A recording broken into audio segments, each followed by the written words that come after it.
स्वप्न सुसुप्त भेदे तुर्या भोग संवित् ज्ञानम जागृत स्वप्नो विकल्पाः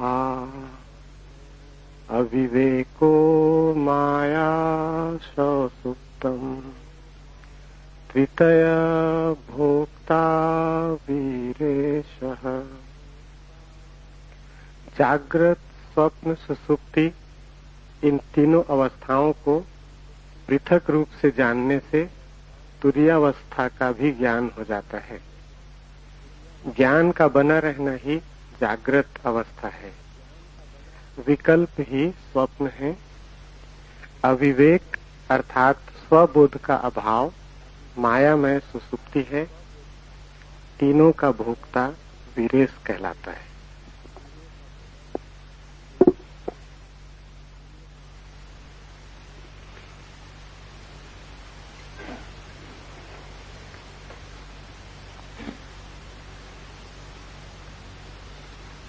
जागृत, स्वप्न और सुसुप्ति,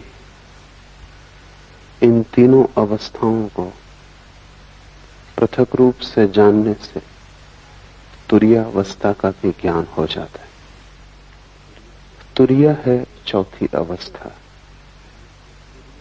तुरीयावस्था का अर्थ है परम ज्ञान। तुरीयावस्था का अर्थ है कि किसी प्रकार का अंधकार भीतर न रह जाए, सभी ज्योतिर्मय हो उठे, जरा सा कोना भी अंतस का अंधकारपूर्ण न हो, कुछ भी न बचे भीतर जिसके प्रति हम जागृत नहीं हो गए।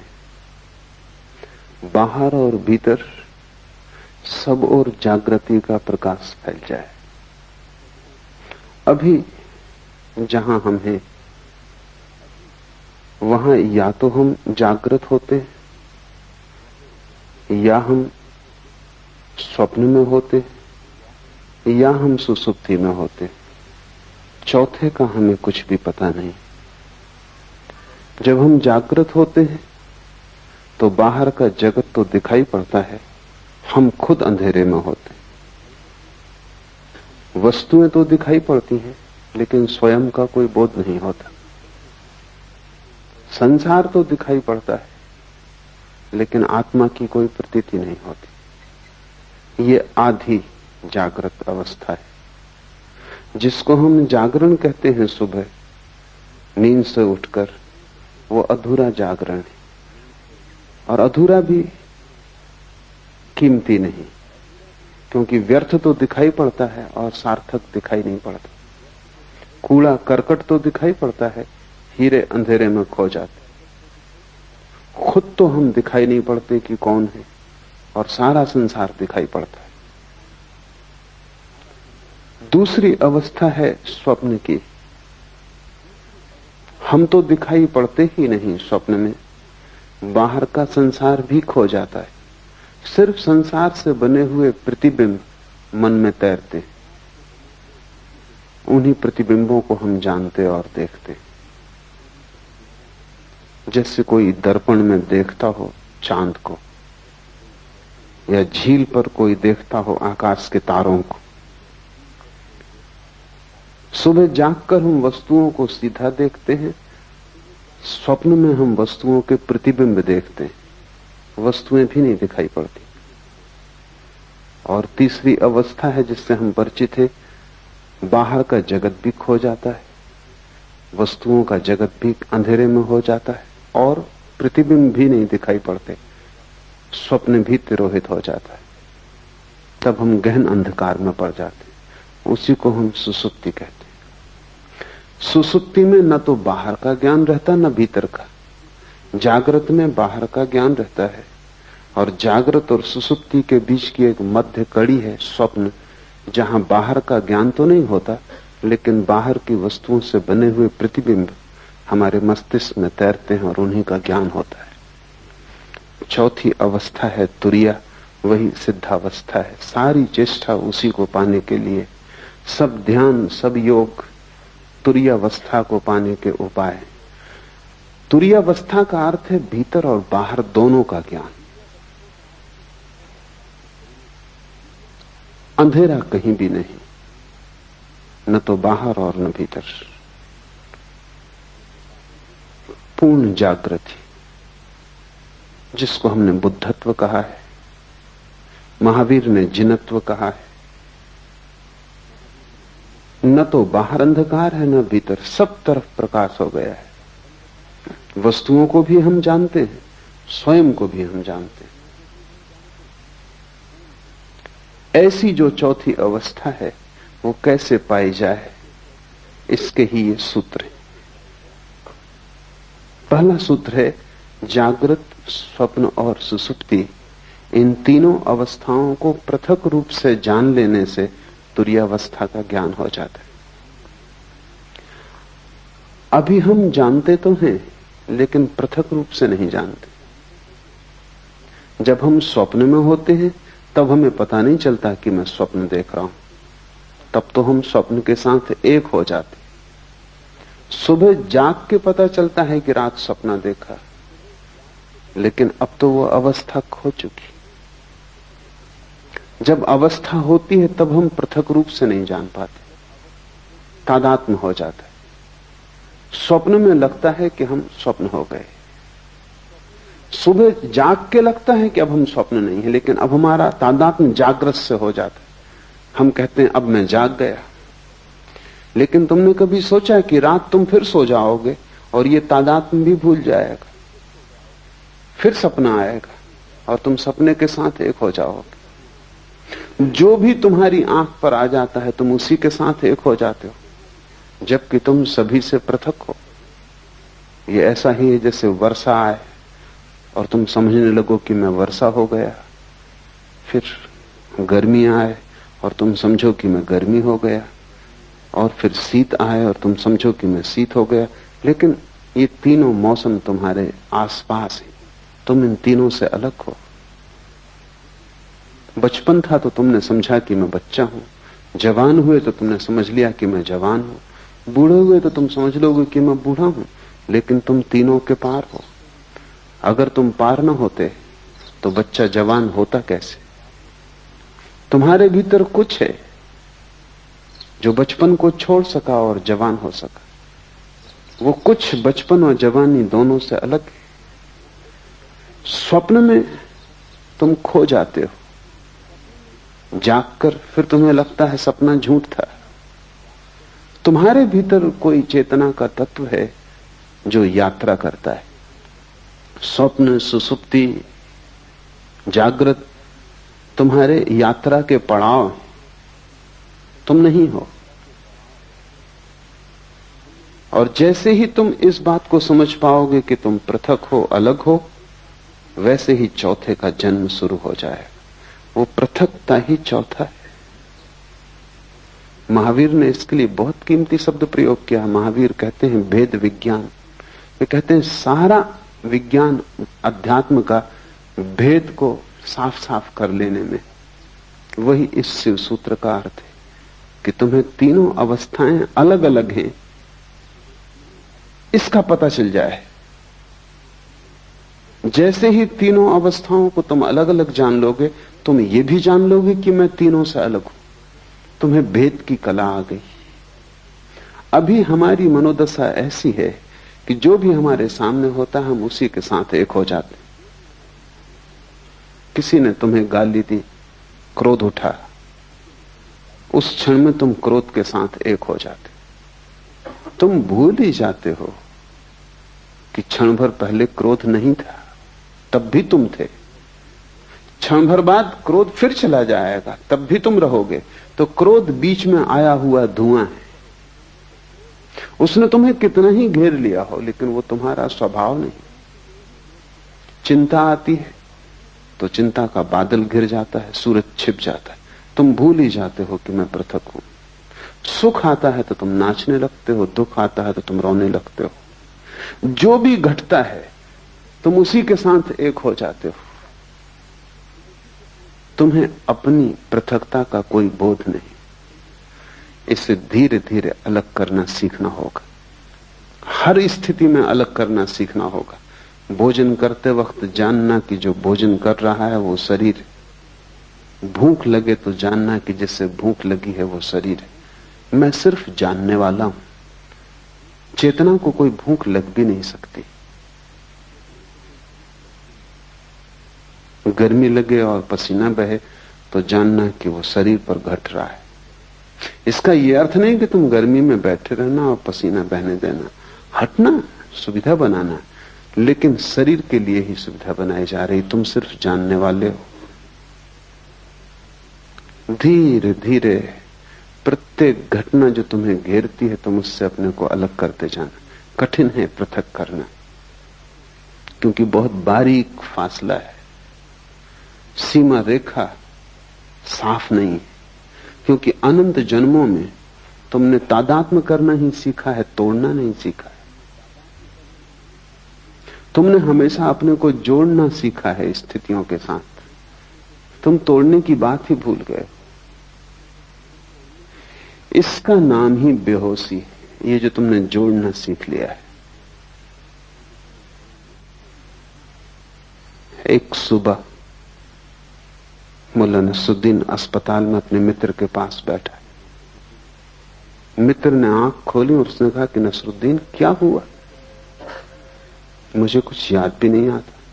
नसरुद्दीन ने कहा कि रात तुम जरा ज्यादा पी गए और फिर तुम खिड़की पे चढ़ गए और तुमने कहा कि मैं उड़ सकता हूं और तुम उड़ गए। 3 मंजिल मकान पर थे।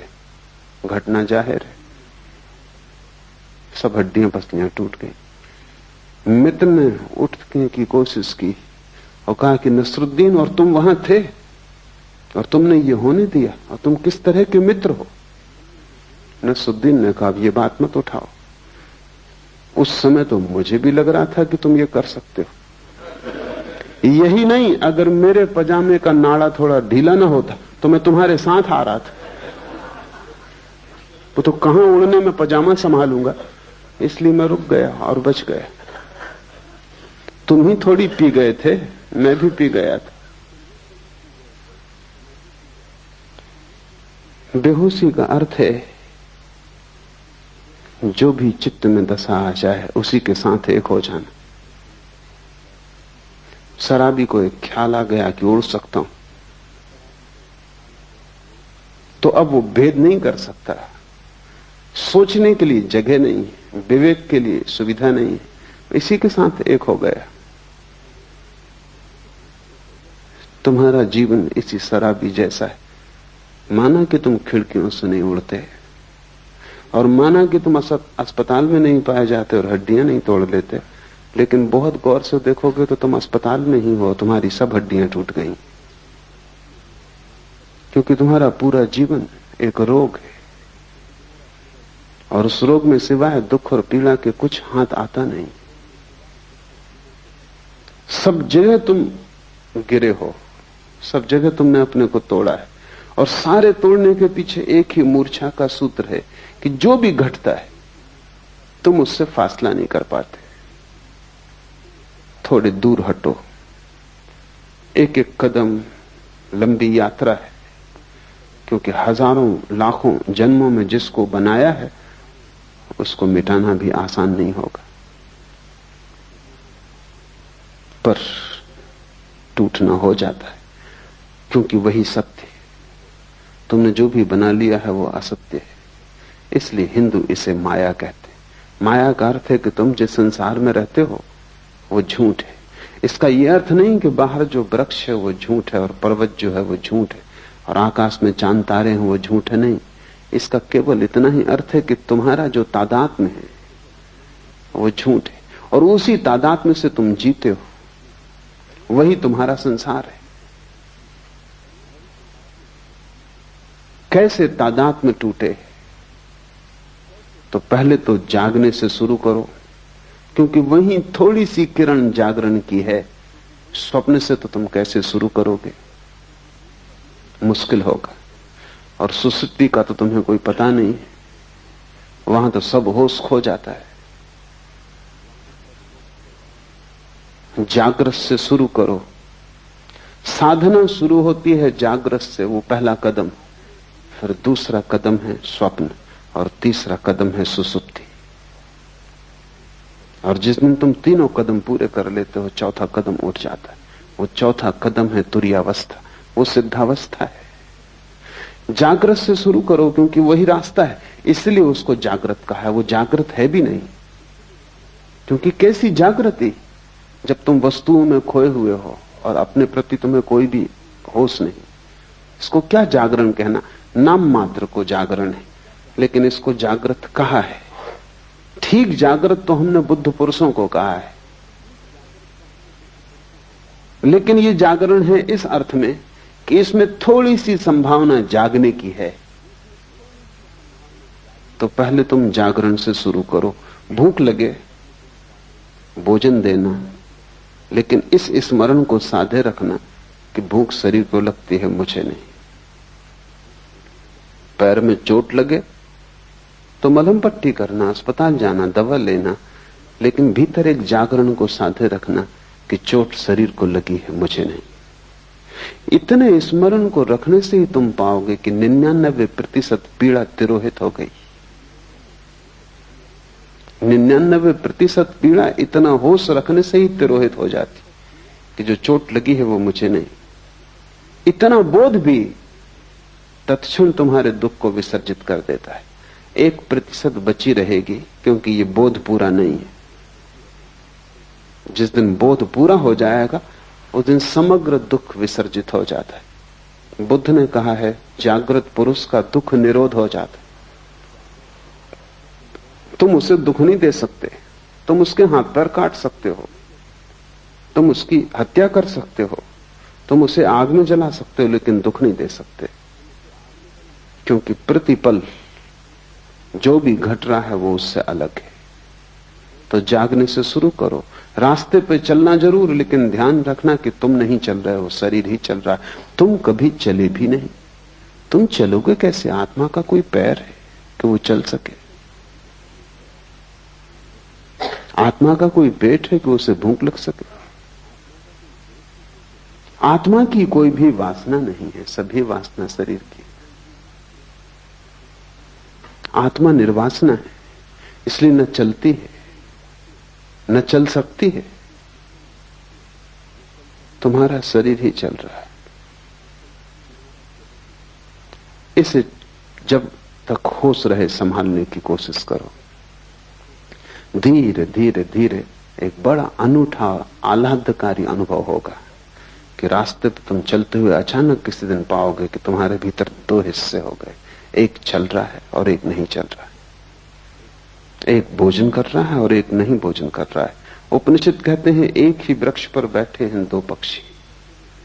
ऊपर का पक्षी शांत है, न हिलता न डुलता, न रोता न हंसता, न आता न जाता, बस बैठा है शांत। नीचे का पक्षी बड़ा बेचैन है, इस डाल से उस डाल पर उछलता है, इस फल को पकड़ता है, उसको पकड़ता है, बड़े सपने देखता है, बड़ी दौड़ धूप करता है। वो दोनों पक्षी तुम्हारे भीतर है। वो जो वृक्ष है वो तुम हो। एक तुम्हारे भीतर पक्षी है जो कभी हिला डुला नहीं, जो बस बैठा देख रहा है। उस पक्षी को हमने साक्षी कहा है। जीसस ने कहा है एक ही बिस्तर पर तुम सोते हो, उसमें एक मरा हुआ है और एक सदा जीवित, और एक सदा से मरा हुआ है और एक सदा जीवित रहेगा। वो बिस्तर तुम ही हो। जब रात तुम बिस्तर पे सोते हो तो एक उसमें मुर्दा है और एक उसमें शाश्वत चैतन्य है। पर फर्क करना, फासला करना, कठिन श्रम, उद्यम की जरूरत है। तो पहले तो तुम दिन से कोशिश करो। सुबह जब उठते हो, जब पहली किरण आती है होश की, तभी से तुम साधने की कोशिश करो। हजारों प्रयास करोगे तब कहीं एक प्रयास सफल होगा। पर एक भी सफल हो जाए तो तुम पाओगे कि हजारों साल भी मेहनत करनी महंगी नहीं थी। क्योंकि एक क्षण को भी तुम्हें यह पता चल जाए कि जो चल रहा है वो तुम नहीं, जो रुका है वो तुम हो, जो वासना से भरा है वो तुम नहीं, जो सदा निर्वासना है वो तुम हो, जो मरण धर्म है वो तुम नहीं, जो अमृत का स्रोत है वो तुम हो। एक क्षण को भी इसका पता चल जाए तो एक क्षण को भी तुम महावीर या बुद्ध हो जाओ या शिवत्व को उपलब्ध हो जाओ तो तुमने महासंपदा का द्वार खोल लिया। फिर यात्रा सरल है। स्वाद के बाद यात्रा बड़ी सरल है, स्वाद के पहले ही सारी कठिनाई है। दिन से शुरू करो, और अगर तुमने दिन से शुरू किया तो तुम धीरे धीरे सफल हो जाओगे, स्वप्न में भी। गुरुजीएफ इस सदी का एक बहुत बड़ा गुरु, महागुरु, वो अपने साधकों को पहले तो दिन में होश रखना सिखाता था, फिर स्वप्न में होश रखना सिखाता था। तो उसकी प्रक्रिया थी कि जब तुम सोने लगो तब एक ही बात स्मरण रखो कि ये स्वप्न है। अभी स्वप्न शुरू नहीं हुआ, तुम अभी जागे हो, तभी से तुम ये सूत्र अपने भीतर दोहराने लगो कि जो मैं देख रहा हूं ये स्वप्न है। कमरे को चारों तरफ देखो और ये भाव मन में गहरा करो कि जो मैं देख रहा हूं ये स्वप्न है। बिस्तर को छुओ और ये भाव गहरा करो कि जो मैं छू रहा हूं ये स्वप्न है। अपने हाथ को ही अपने हाथ से स्पर्श करो और अनुभव करो कि जो मैं छू रहा हूं ये स्वप्न है। ऐसे भाव को करते करते तुम सो जाओ। ये भाव की सतत धारा तुम्हारे भीतर बनी रहेगी। कुछ ही दिनों में तुम पाओगे कि बीच स्वप्न में तुम्हें अचानक याद आ जाता है कि ये स्वप्न है, और जैसे ही याद आता है स्वप्न उसी क्षण टूट जाता है, क्योंकि स्वप्न के चलने के लिए मूर्छा जरूरी है। वो बिना मूर्छा के स्वप्न नहीं चल सकता। बीच स्वप्न में तुम्हें याद आ जाएगा ये स्वप्न है, और स्वप्न टूट जाएगा, और तुम इतने आनंद से भर जाओगे, उस आनंद को तुमने कभी जाना भी नहीं। नींद टूट जाएगी, स्वप्न बिखर जाएगा, और एक गहरा प्रकाश तुम्हें घेर लेगा। ज्ञानी पुरुष के स्वप्न तिरोहित हो जाते, क्योंकि नींद में भी वो स्मरण रख पाता है कि ये स्वप्न है। भारत ने इसके बड़े अनूठे प्रयोग किए। शंकर वेदांत में सारे जगत को माया की जो धारणा है वो इसी का एक प्रयोग है। सन्यासी को 24 घंटे स्मरण रखना है कि जो भी हो रहा है सब स्वप्न है। जागते भी, रास्ते से गुजरते, बाजार में बैठे हुए भी स्मरण रखना है कि जो भी है सब स्वप्न है। ये क्यों? ये एक प्रयोग है, एक प्रक्रिया है, एक विधि है। अगर तुमने 8 घंटे जागते में स्मरण रखा कि जो भी हो रहा है ये स्वप्न है, तो ये स्मरण इतना गहरा हो जाएगा कि जब रात स्वप्न भी चलेगा तब तुम वहां भी याद रख सकोगे, वहां भी तुम याद रख सकोगे कि ये स्वप्न। अभी तुम याद नहीं रख पाते। अगर ठीक से समझो तो अभी भी तुम उल्टे अर्थों में यही कर रहे हो। 24 घंटे जब तुम जागते हो तब तुम समझते हो जो भी देख रहा हूं ये सत्य है। इसी प्रतीति के कारण रात सपने को देख के भी तुम समझते हो कि जो मैं देख रहा हूं वो सत्य है, क्योंकि ये प्रतीति गहरी हो जाती। सपने से झूठा और क्या होगा। और तुमने कितनी बार रोज सुबह उठ के नहीं पाया कि सपना झूठा है, व्यर्थ है, लेकिन फिर दोबारा तुम सोते हो और फिर वही भूल होती। क्यों ये भूल बार बार होती? इस भूल के पीछे कोई बहुत गहरा कारण होना चाहिए। वो कारण ये है कि तुम जो भी देखते हो जागृत में उसको तुम समझते हो ये सत्य। जब सब कुछ देखा हुआ तुम सत्य मानते हो तो रात तुम सपने को देखते हो, उसको तुम असत्य कैसे मानोगे? उसको भी तुम सत्य मान लेते हो। इससे उल्टा प्रयोग माया का है। तुम जो भी देखते हो उसे दिन भर स्मरण रखते हो कि यह असत्य, बार बार भूलते हो, फिर याद को संभालते हो, फिर स्मरण लाते हो कि यह असत्य है। ये सब जो मैं देख रहा हूं चारों तरफ एक बड़ा नाटक है, और मैं दर्शक से ज्यादा नहीं। मैं भोगता नहीं हूं, करता नहीं हूं, सिर्फ साक्षी हूं। इस भाव को अगर तुम संभालते हो तो इसकी भीतर धारा बन जाती। तब रात सपना टूट जाता है, और जिसका सपना टूट गया उसकी बड़ी उपलब्धि है। जब सपना टूट जाए तो फिर तीसरा चरण उठाया जा सकता है।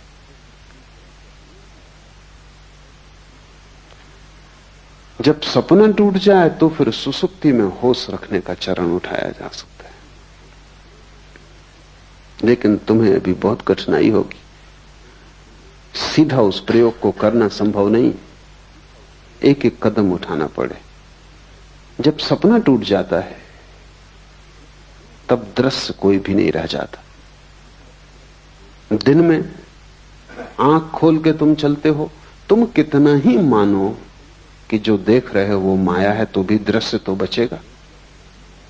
तुम कितना ही, शंकर भी कितना ही कहते हो कि माया है, तो भी दीवाल से तो निकलेंगे नहीं, निकलेंगे तो दरवाजे से ही। कितना ही कहते हो सब माया है, कंकड़ पत्थर तो नहीं खाएंगे, खाएंगे तो भोजन ही। कितना ही कहते हो माया है, फिर भी तुम होगे तभी बोलेंगे, तुम नहीं होगे तो नहीं बोलेंगे। इसलिए बाहर के जगत के साथ तुम कितनी ही मान्यता को गहन कर लो कि ये माया है, बाहर का जगत तो बना रहेगा, मिट नहीं जाएगा। कोई पत्थर मारेगा फेंक कर तो सिर टूटेगा, खून बहेगा, तुम दुखी मत होगे, तुम पीड़ा नहीं लोगे, तुम कहोगे सब माया है, तुम अपने को दूर रखोगे, लेकिन फिर भी घटना तो घटेगी। लेकिन स्वप्न में एक अनूठी बात है, वो बिल्कुल माया है, इसलिए वहां एक अनूठा प्रयोग हो जाता है। जैसे ही तुम समझते हो कि सपना माया है, सपना खो जाता है, दृश्य विलीन हो जाता है। और जब दृश्य विलीन हो जाता है तभी दृष्टा के प्रति आंख जा सकती है। जब तक दृश्य मौजूद रहता है तब तक तुम बाहर ही देखते हो, क्योंकि दृश्य आकर्षित करता रहता है।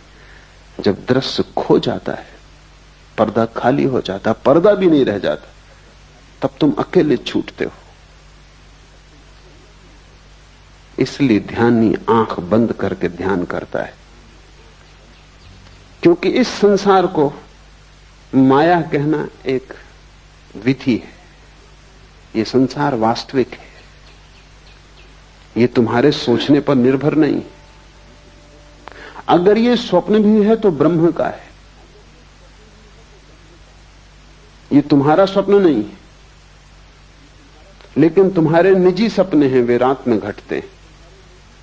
इसलिए बड़ी क्रांतिकारी घटना तो तब घटती जब तुम निजी स्वप्न को तोड़ देते हो। आकाश खाली हो जाता है, वहां देखने को कुछ नहीं बचता।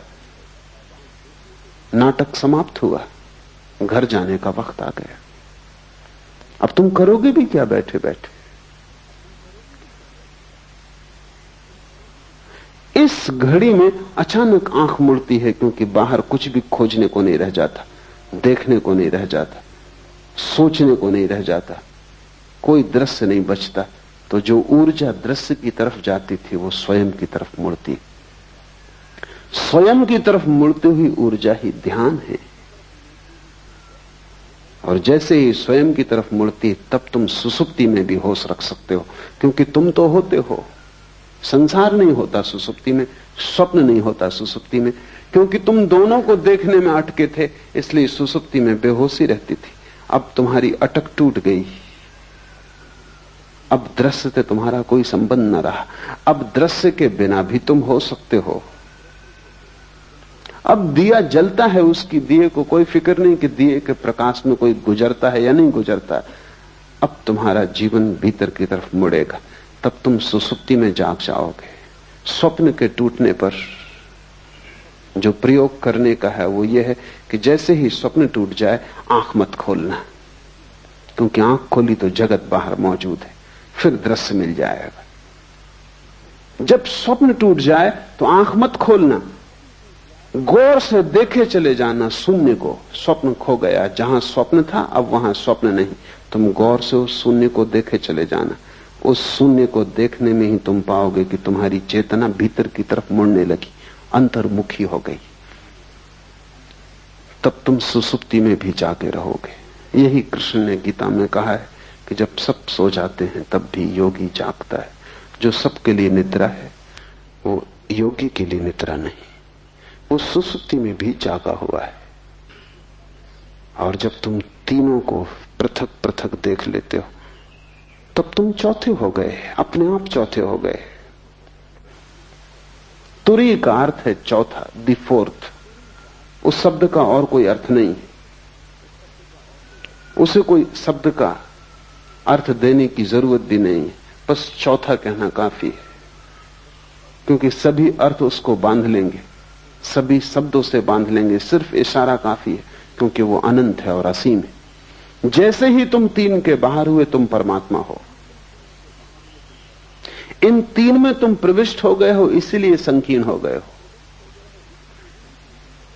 ये ऐसा ही है जैसे कि तुम खुले आकाश से एक टनल में, एक बोबदे में प्रवेश कर जाओ और बोबदा छोटा होता जाए। इंद्रियों तक आते आते तुम बिल्कुल संकीर्ण हो गए हो। पीछे लौटना है। जैसे जैसे तुम पीछे लौटते हो तुम्हारा आकाश बड़ा होता जाता है। जिस क्षण तुम तीनों के पार अपने को देख लेते हो उस दिन तुम महाकाश हो, उस दिन तुम परमात्मा हो।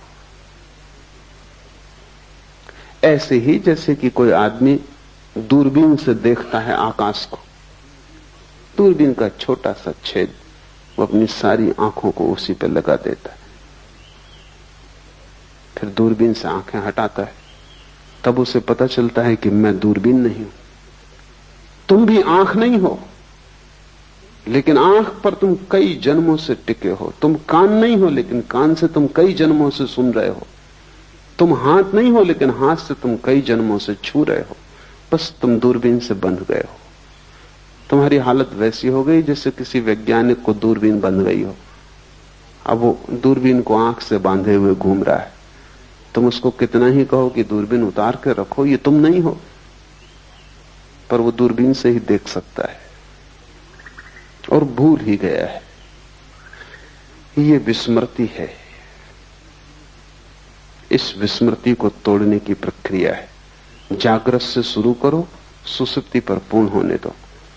जागृत, स्वप्न और सुसुप्ति, इन तीनों अवस्थाओं को पृथक रूप से जानने से तुरीय अवस्था का भी ज्ञान हो जाता है। इसे शुरू करो और धीरे धीरे बढ़ते जाओ। जिस दिन तुम्हें गहरी नींद में होश रह जाए उस दिन जान लेना तुम में, बुद्ध में, महावीर में, शिव में अब कोई अंतर न रहा। लेकिन तुम उल्टा ही काम कर रहे हो। तुम जागरण में भी ठीक जागे हुए नहीं हो तो तुम सुसुप्ति में कैसे जागोगे? तुम यहां भी सोए हुए हो। तुम्हारा जागरण नाम मात्र को है। तुम्हें भ्रम पैदा होता है कि तुम जागे हो क्योंकि तुम काम चलाओ, काम निपटा लेते हो। साइकिल चला लेते हो, तुम सोचते हो तुम जागे हुए हो। कार चला लेते हो, तुम सोचते हो तुम जागे हुए हो। लेकिन तुमने कभी ख्याल किया कि ये सब ऑटोमेटिक हो गया है, यंत्रवत हो गया है। साइकिल चलाने वाला सोचता भी नहीं कि अब बाएं मुड़ना है, अब दाएं मुड़ना है। वो अपने मन में लगा रहता है। साइकिल बाएं मुड़ती, दाएं मुड़ती, वो अपने घर पहुंच जाता है। सोचना या होशपूर्वक चलने की कोई जरूरत नहीं। सब यंत्रवत हो गया है, आदत हो गई। वो घर पहुंच ही जाता है। कार चलाने वाला चलाता जाता है, कोई जरूरत नहीं है उसको कि वो जागे। हम सब की जिंदगी एक रूटीन, एक बंधी हुई लीक पर घूमने लगती। जैसे कोल्हू के बैल चलते हैं ऐसे हम चलने लगते। उसी लीक पर रोज चलते हैं। किसी की लीक थोड़ी बड़ी, किसी की थोड़ी छोटी, किसी की थोड़ी सुंदर, किसी की थोड़ी कुरूप, लेकिन लीक होने में कोई फर्क नहीं है। तुम्हारी जिंदगी एक कोल्हू के बैल की भांति है। सुबह उठते हो, एक धारा चलती है, रात सो जाते हो, एक वर्तुल पूरा हुआ, फिर सुबह उठते हो, फिर वही। ये सब इतनी बार तुमने दोहराया है कि अब होश रखने की कोई जरूरत ही नहीं। ये बेहोशी में ही हो जाता है। समय पर भूख लग जाती है, समय पर नींद आ जाती है, समय पर उठ के तुम बाजार चल पड़ते हो। तुम पूरी जिंदगी को ऐसे सोए सोए एक वर्तुल में गुजार रहे हो। कब जागोगे? कब एक झटका दोगे अपने को? कब इस लीक से उठोगे? कब कहोगे कि मैं कोल्हू का बैल होने को राजी नहीं हूं?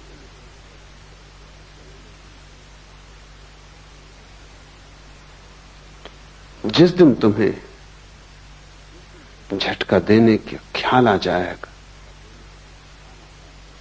उसी दिन से परमात्मा की यात्रा शुरू हो जाती। मंदिर जाने से तुम धार्मिक नहीं होते, क्योंकि वो भी तुम्हारी कोल्हू की लीक का हिस्सा है।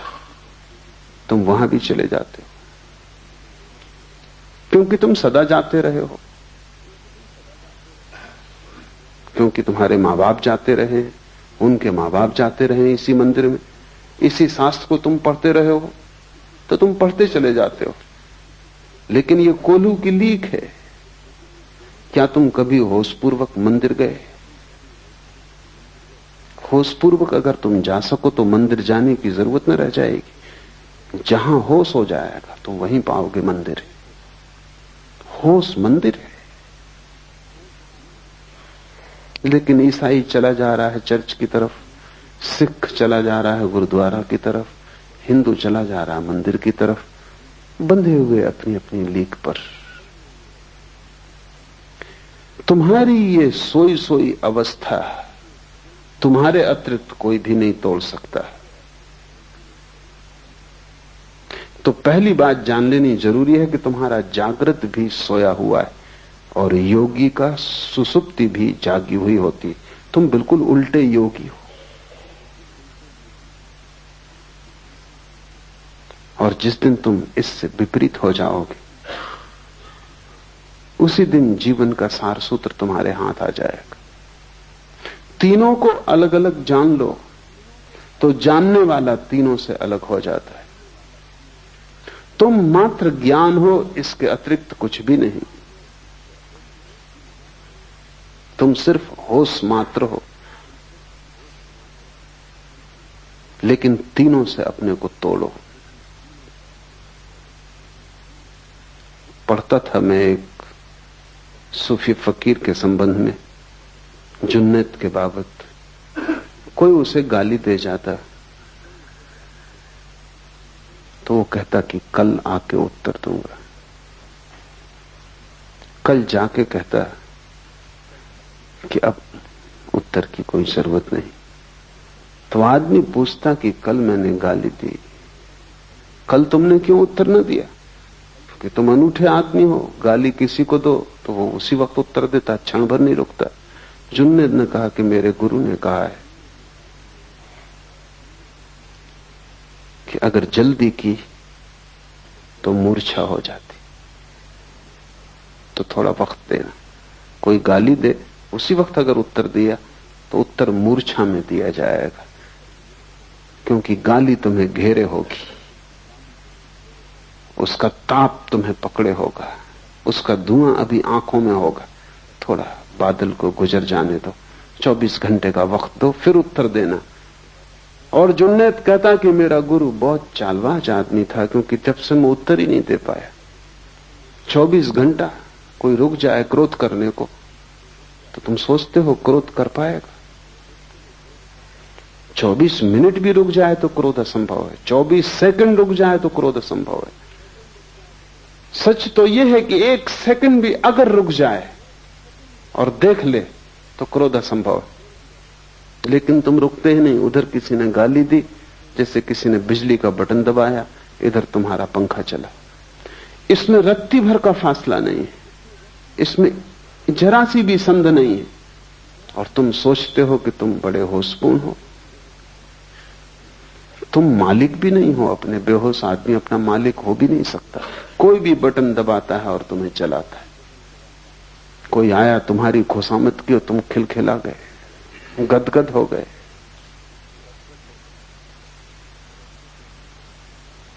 किसी ने तुम्हारा अपमान किया और तुम आंसुओं से भर गए। तुम मालिक हो अपने, या हर कोई तुम्हें चलाता है? और जो तुम्हें चला रहे हैं वो भी अपने मालिक नहीं, तुम गुलामों के गुलाम हो। और बड़ा मजा है कि सब एक दूसरे को चलाने में कुशल है और उनमें से एक भी होश में नहीं। इससे बड़ा और कोई अपमान नहीं हो सकता आत्मा का कि हर कोई तुम्हें चलाता है। मुल्ला नसरुद्दीन एक दफ्तर में काम करता था। सभी नाराज थे उसके काम से, क्योंकि काम तो कुछ था ही नहीं। या तो वो सोया रहता या झपकी खाता रहता। आखिर दफ्तर के लोग परेशान इतने हो गए कि धीरे धीरे लोगों ने उसको कहना भी शुरू कर दिया। मालिक ने भी कहा, डांटा डपटा भी, लेकिन उसमें कुछ फर्क ना हुआ। इतना अपमान और इस उपद्रव के कारण उसने इस्तीफा दिया। बदलना तो मुश्किल था, इस्तीफा देना आसान था। बहुत से लोग जो संसार से भागते हैं सन्यास की तरफ, वो इस्तीफा दे रहे हैं। बदलना तो मुश्किल है, इस्तीफा देना सदा आसान। उसने इस्तीफा दिया। सारा दफ्तर प्रसन्न हुआ इस्तीफे से। लोग इतने प्रसन्न हो गए कि मालिक ने कहा कि अब वो जब अपनी तरफ से जा रहा है तो विदाई समारोह करना उचित है। और हम इतने परेशान थे इससे, और ये छोड़ रहा है, और छुड़ाने का कोई उपाय नहीं था। एक बोझ हो गया था, इसलिए ठीक से, और सच में ही खुश थे वो, इसलिए विदाई समारोह काफी अच्छी तरह आयोजित किया। मिठाई, खाना पीना सब इकट्ठे हुए। नसरुद्दीन बड़ा हैरान हुआ, और सभी ने दो दो शब्द उसकी प्रशंसा में भी कहे। क्योंकि विदाई के वक्त नसरुद्दीन खड़ा हुआ गदगद, आंख से आंसू झर रहे हैं। उसने कहा, मैं अपना इस्तीफा वापस ले। मुझे पता ही नहीं था कि तुम सब इतना प्रेम मेरे लिए करते। अब इस जीवन में यहां से जाने का कोई कारण नहीं।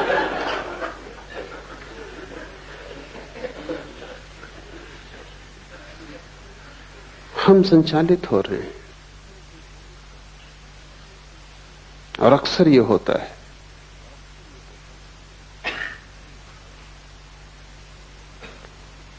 कि चारों तरफ पूरा संसार एक एक व्यक्ति को चला रहा है, और मौसम चारों तरफ बदलता रहता है, हजारों तरह के लोग हैं। इसलिए तुम्हारे भीतर एक गहरा विभ्रम और एक कंफ्यूजन है, होगा ही, क्योंकि तुम एक से चालित नहीं हो। एक से चालित तो वही है जो भीतर जागा हुआ है। उसकी जिंदगी में एक स्पष्टता होगी, निरभ्रता होगी, उसके जीवन में एक सफाई होगी, एक निर्णय होगा, उसके जीवन में एक दिशा होगी। तुम्हारे जीवन में कोई दिशा नहीं हो सकती। तुम तो ऐसे जैसे कोई आदमी भीड़ में धक्के में चलता है, वो चल भी नहीं रहा, लेकिन भीड़ इतना धक्का दे रही है कि खड़ा भी नहीं रह सकता। कोई बाएं धक्का देता है तो वो बाएं चला जाता है, कोई दाएं धक्का देता है तो वो दाएं चला जाता है। तुम्हारी पूरी जिंदगी भीड़ में चलती हुई है। तुम गौर से देखो, समझ में आ जाएगा। कोई कुछ कह रहा है वो तुम करते हो, फिर कोई कुछ और कहता है वो तुम करते हो, फिर तुम्हारे भीतर इतने विरोधाभास हो जाते।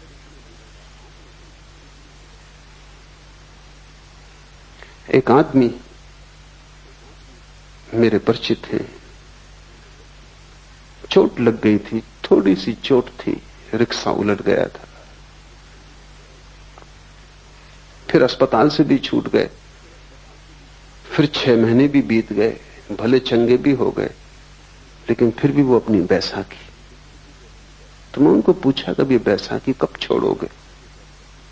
कहते, छोड़ना तो मैं भी चाहता हूं, मेरा डॉक्टर कहता है बेकार है, लेकिन मेरा वकील कहता है अभी रखो, जब तक मुकदमा तय ना हो जाए। तो किसकी सुनूं?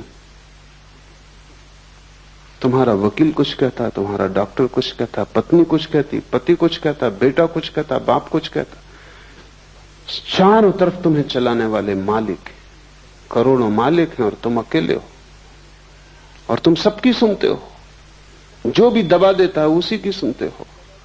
तब तुम्हारे भीतर सब दरारें पड़ जाती हैं, खंड खंड हो जाता है व्यक्तित्व। जब तक तुम भीतर की न सुनोगे तब तक तुम अखंड नहीं हो सकते। मैं सन्यासी उसे कहता हूं जिसने भीतर की आवाज सुननी शुरू कर दी, और जब वो भीतर की आवाज पर सब दांव लगाने को राजी है। लेकिन भीतर की आवाज तुम्हें समझ में भी ना आएगी जब तक तुम बेहोश हो। तब तक अगर तुमने भीतर की आवाज समझी भी कि ये भीतर की है तो वो भीतर की ना होगी, वो भी बाहर की आवाज होगी। बेहोश आदमी को भीतर की आवाज का क्या पता। नहीं तो दिल्ली में बैठे सभी राजनीतिक अंतरात्मा की आवाज की बात करते हैं। इंदिरा, गिरी, अंतरात्मा की आवाज। अंतरात्मा का पता कैसे सोए हुए आदमी को? कौन सी आवाज अंतरात्मा की तुम्हें कैसे पता? जो भी आवाज तुम्हारी वासनाओं को तृप्त करती मालूम पड़ती, अंतर्वासना की आवाज, उसे तुम अंतरात्मा की आवाज कहते हो।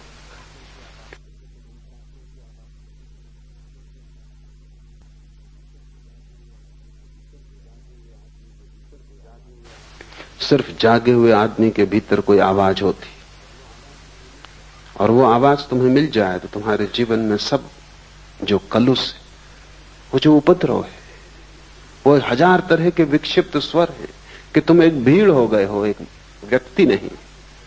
तुम एक बाजार की तरह हो जिसमें सब चल रहा है। बंबई का शेयर बाजार हो तुम, सब चल रहा है, कुछ समझ में नहीं आता। कोई नए आदमी को तो समझ में ना आया कि तुम क्या हो। कोई कुछ चिल्ला रहा है, कोई कुछ चिल्ला रहा है, सब तरह की आवाजें। तुम्हारी आवाज बिल्कुल खो गई है। तुरीय अवस्था का अर्थ है आत्मा को पहचानना, और इन 3 से तुम अपने को तोड़ो तो ही तुम आत्मा को पहचान सकोगे। छोटे छोटे प्रयोग शुरू करो। क्रोध आए, रुको, जल्दी क्या है? घृणा आए, थोड़ा रुको, थोड़ा संधि काल चाहिए। तभी उत्तर दो जबकि तुम होश में आ जाओ, उसके पहले उत्तर मत दो। और तुम पाओगे तुम्हारी जिंदगी से पाप खोना शुरू हो गया, गलत अपने आप विसर्जित होने लगा। तुम अचानक पाओगे कि अब क्रोध का उत्तर देने की कोई जरूरत न रही। यह भी हो सकता है कि जिसने तुम्हारा अपमान किया था तुम उसे धन्यवाद देने भी जाओ, क्योंकि उसने भी तुम्हारा उपकार किया है, तुम्हें एक जागने का मौका दिया है। कबीर ने कहा है, निंदक नीरे राखिए आंगन कुटी छबाए। वो जो तुम्हारी निंदा कर रहा है उसे तुम पास में ही संभाल के इंतजाम कर दो, उसको घर में ही ठहरा लो, क्योंकि वो तुम्हें जागने का मौका देगा। जो जो तुम्हें मूर्छित होने का मौका देता है, अगर तुम चाहो तो उसी मौके को तुम जागरण की भी सीढ़ी बना सकते हो। जिंदगी ऐसे है जिससे रास्ते पे एक बड़ा पत्थर पड़ा हो। जो ना समझे वो पत्थर को देख के लौट जाते हैं, वो कहते हैं रास्ता बंद है। जो समझदार है वो पत्थर पे चढ़ जाते, वो उसको सीढ़ी बना लेते हैं, और जैसे ही सीढ़ी बना लेते हैं और भी ऊपर का रास्ता उन्मुक्त हो जाता है। साधक के लिए एक ही बात स्मरण रखनी है कि जीवन का हर क्षण जागृति के लिए उपयोग कर लिया जाए। चाहे भूख हो, चाहे क्रोध हो, चाहे काम हो, चाहे लोभ हो, हर स्थिति को जागरण के लिए उपयोग कर लिया जाए। रत्ती रत्ती तुम इस तरह इकट्ठा करोगे जागरण, तो तुम्हारे भीतर ईंधन इकट्ठा हो जाएगा। उस ईंधन से जो ज्वाला पैदा होती है उसमें तुम पाओगे कि तुम न तो जागृत हो, न तुम स्वप्न हो, न तुम सुसुप्ति हो, तुम तीनों के पार पृथक हो। ज्ञान का बना रहना ही जागृत अवस्था है। बाहर की वस्तुओं के ज्ञान का बना रहना जागृत अवस्था है। विकल्प ही स्वप्न है। मन में विचारों का तंतुजाल, विकल्पों का, कल्पनाओं का फैलाव स्वप्न है। अविवेक अर्थात स्वबोध का अभाव सुसुप्ति है। ये 3 अवस्थाएं हैं जिनमें हम गुजरते हैं। लेकिन जब हम एक से गुजरते हैं तो हम उसी के साथ एक हो जाते हैं। जब हम दूसरे में पहुंचते हैं तो हम दूसरे के साथ एक हो जाते हैं। जब हम तीसरे में पहुंचते हैं तो तीसरे के साथ एक हो जाते हैं। इसलिए हम तीनों को अलग अलग नहीं देख पाते। अलग देखने के लिए थोड़ा फासला चाहिए, परिपेक्ष चाहिए। अलग देखने के लिए थोड़ी सी जगह चाहिए। तुम्हारे और जिसे तुम देखते हो दोनों के बीच में थोड़ा रिक्त स्थान चाहिए। तुम आईने में भी अगर बिल्कुल सिर लगा के खड़े हो जाओ तो अपना प्रतिबिंब न देख पाओगे, थोड़ी दूरी चाहिए। और तुम इतने निकट खड़े हो जाते हो जागृत के, स्वप्न के, सुसुप्ति के, कि तुम बिल्कुल एक ही हो जाते हो। तुम उसी के रंग में रंग जाते हो। और ये दूसरे के रंग में रंग जाने की आदत हमारी इतनी गहन हो गई है कि हमें पता भी नहीं चलता, और इसका शोषण किया जाता है। अगर तुम हिंदू हो और तुमसे कहा जाए कि मस्जिद खड़ी, इसमें आग लगा दो, तुम 1000 बार सोचोगे, विचार करोगे कि ये क्या उचित है। और मस्जिद भी उसी परमात्मा के लिए समर्पित है। ढंग होगा और सीढ़ी का रंग होगा और रास्ते की व्यवस्था होगी और, लेकिन मंजिल वही है। लेकिन हिंदुओं की एक भीड़ मंदिर मस्जिद को आग लगाने जा रही हो, तुम उस भीड़ में हो, तब तुम नहीं सोचते, क्योंकि तुम भीड़ के रंग में रंग जाते हो। तब तुम मस्जिद को जला दोगे। और बाद में कोई अगर तुमसे पूछेगा कि तुम ये कैसे कर सके, तो तुम भी सोचोगे और कहोगे कि आश्चर्य है कि मैं कैसे कर सका। अकेले तुम ये ना कर पाते, लेकिन भीड़ में तुम क्यों खो गए? क्योंकि खोने की तुम्हारी आदत है। कोई मुसलमान इतना बुरा नहीं है अकेले में जितना भीड़ के साथ बुरा होता है। कोई हिंदू इतना बुरा नहीं है अकेले में जितना भीड़ के साथ बुरा होता है।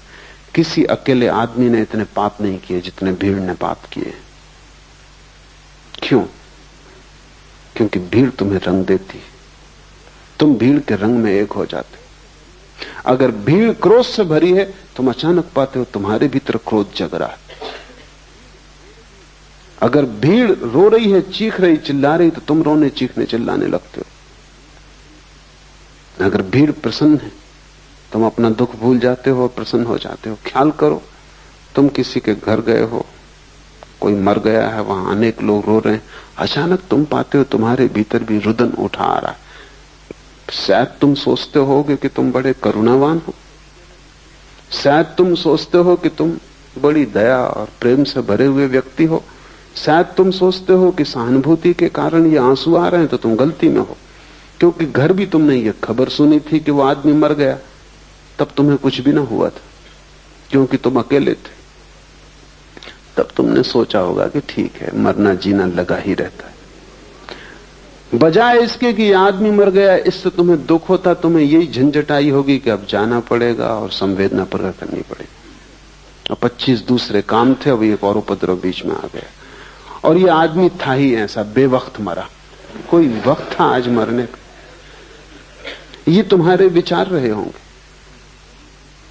लेकिन तुम जब घर में पहुंचोगे और वहां तुम लोगों को रोते देखोगे, भीड़ जब वहां दुखी हो रही होगी, तुम अचानक पाओगे तुम्हारे भीतर भी बड़े भाव उठ। ये भाव 2 कौड़ी के और खतरनाक है, क्योंकि भीड़ तुम्हें रंगे दे रही है। तुम अपने को बचाना।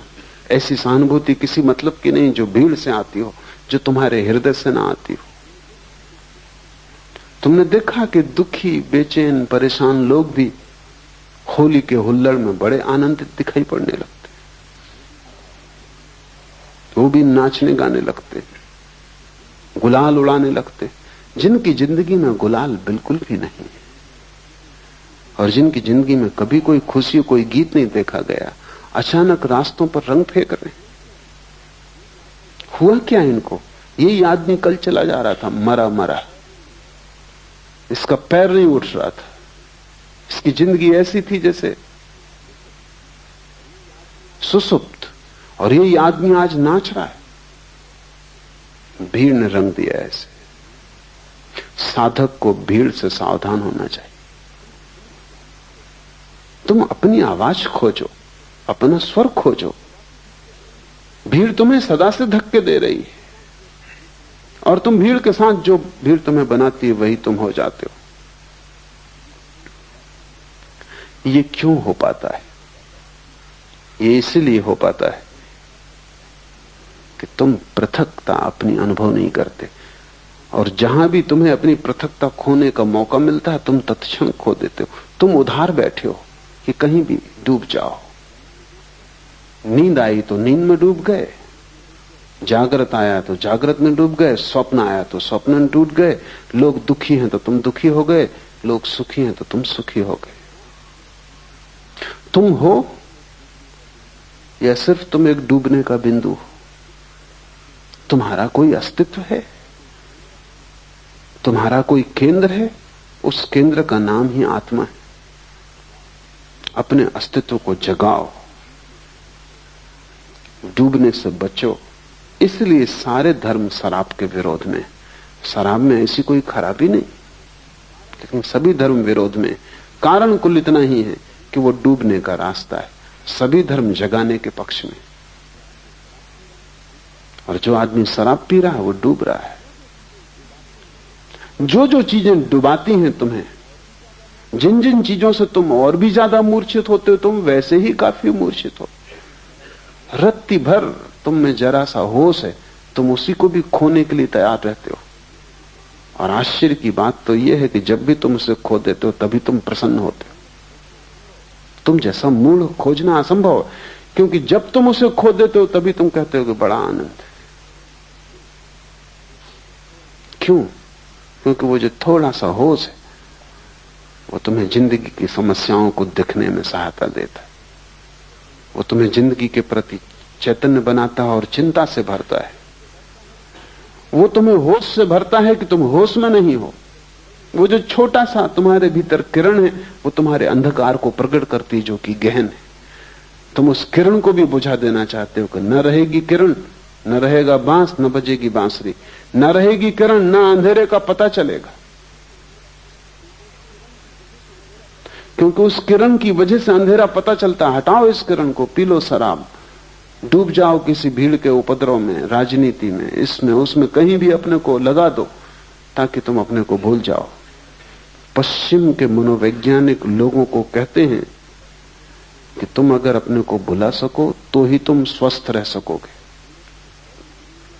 और पूरब के धर्म गुरुओं ने कहा है कि तुम अपने को जगा सको तो ही तुम स्वस्थ हो सकोगे। बड़ी उल्टी बातें, लेकिन दोनों बातें सार्थक हैं। पश्चिम का मनोवैज्ञानिक तुम जैसे हो उसको स्वीकार करता है। तुम जैसे हो ऐसे ही तुम रह सको, जी सको, किसी तरह गुजार सको जिंदगी, उसमें सहायता पहुंचाता है। वो ठीक कह रहा है। वो कह रहा है किसी तरह अपने को बुला दो। ज्यादा चैतन्य खतरनाक है, क्योंकि तुम चिंता से भर जाओगे, क्योंकि तब तुम्हें सब चीजें दिखाई पड़नी शुरू हो जाएंगी और कुछ भी ठीक नहीं है इस जिंदगी में, सब गड़बड़ है, सब अस्त व्यस्त है। तो बेहतर तुम आंख बंद कर लो, प्रसन्न रहो। क्या जरूरत है इस सारे समस्या को देखने की? लेकिन पूरब के धर्मगुरु तुम्हें स्वीकार नहीं करते। वो कहते हैं तुम तो रुग्ण हो, तुम तो विक्षिप्त हो ही, तुम्हें पहले शांति की जरूरत नहीं है। कोई चिंता नहीं अगर चिंता बढ़े और तुम्हारे भीतर बेचैनी आए, कोई हर्ज नहीं, क्योंकि उसी के द्वारा तुम बदलोगे, क्रांति होगी। ये तो ऐसा है जैसे एक आदमी कैंसर से पड़ा है और हम कुछ भी नहीं कर सकते, तो हम उसको मार्फिया देते हैं कि तुम अपना आराम से तो पड़े रहो। लेकिन पूरब के धर्मगुरु कहते हैं मार्फिया से जीवन क्रांति नहीं होती। जगाओ, रूपांतरण हो सकता है। और आदमी जैसा है ये उसकी अंतिम अवस्था नहीं, ये उसकी प्रथम अवस्था तक नहीं। ये तो यात्रा के बिल्कुल बाहर ही खड़ा है, द्वार के। अभी इसने भीतर प्रवेश भी नहीं किया। महा आनंद की संभावना है। लेकिन तुम जैसे हो सोए, इससे महा आनंद नहीं होगा। सुख और आनंद का फर्क समझ लो। सुख उस अवस्था का नाम है जब तुम्हारे भीतर जो छोटी सी किरण जाग गई है वो भी सो जाती, तब तुम्हें कोई दुख पता नहीं चलता। आनंद उस अवस्था का नाम है जब तुम्हारे भीतर जो छोटी सी किरण है वो महासूर्य हो जाती और अंधकार पूरा खो जाता है। सुख नकारात्मक निगेटिव है, दुख का पता न चलना। तुम्हारे सिर में दर्द है, एस्प्रो की टिकिया सुख है, आनंद नहीं, क्योंकि एस्प्रो की टिकिया तुम्हें सिर्फ दर्द पता नहीं चलने देती, वो तुम्हें बेहोशी दे देती। तुम बीमार हो, तुम परेशान हो, जिंदगी चिंता से भरी है, तुम शराब पी लेते हो, फिर सब ठीक है। दुखी शराबी जाता है शराब घर की तरफ, लौटता है नाचता गाता। तुम्हारी जो छोटी सी प्रकाश की किरण है, उसे खोकर तुम सुख खरीदते हो, उससे तुम्हें आनंद कभी भी ना मिलेगा, क्योंकि सुख सिर्फ दुख का भूल जाना है, विस्मरण, और आनंद आत्मा का स्मरण है, वो भूल जाना नहीं है, वो पूरी स्मृति है। कबीर ने उसे सुरति कहा है, वो पूर्ण स्मरण है। ये सूत्र तुम्हें पूर्ण स्मरण की तरफ ले जाएंगे। तो ध्यान रखना, जो चीज बेहोश करती हो उससे बचना। और बेहोश करने के इतने सुगम उपाय हैं कि तुम्हें पता भी नहीं, तुम उनमें इतने ज्यादा ग्रस्त हो गए हो कि तुम्हें ख्याल भी नहीं। एक आदमी खाने के पीछे पागल है, वो खाता ही रहता है, तुम्हें ख्याल नहीं है कि वो खाने से शराब का उपयोग कर रहा है। ज्यादा भोजन निद्रा लाता है, ज्यादा भोजन सुसुप्ति देता है। इसलिए अगर किसी दिन तुमने उपवास किया तो रात तुम सो ना सकोगे, क्योंकि भोजन की एक अपनी तंद्रा है। तो जो आदमी 24 घंटे खाने में लगा है, वो खाने के माध्यम से बेहोशी खोज रहा है। एक आदमी महत्वाकांक्षा की यात्रा में लगा है, वो कहता है कि जब तक करोड़ रुपए न हो तब तक मैं रुकने वाला नहीं। तब तक वो दीवाने की तरह लगा है, सुबह हो, रात हो, दिन हो, अंधेरा हो, उजेला हो, कुछ फिक्र नहीं। उसके मन में एक गणित चल रहा है, 1 करोड़। उस एक गणित के प्रति समर्पित है, उसे कोई चिंता नहीं घेरती, उसे कोई चिंता नहीं, बस उसको 1 करोड़। उसको चिंता उस दिन घेरेगी जब 1 करोड़ पाने में सफल हो जाए, तब अचानक वो पाएगा कि बेकार गए, अब क्या करना है। मैंने सुना है एक पागलखाने में 3 आदमी बंद थे, एक ही कोठरी में, क्योंकि एक ही साथ पागल हुए थे, तीनों पुराने साथी थे, एक दूसरे को रंग दिया होगा।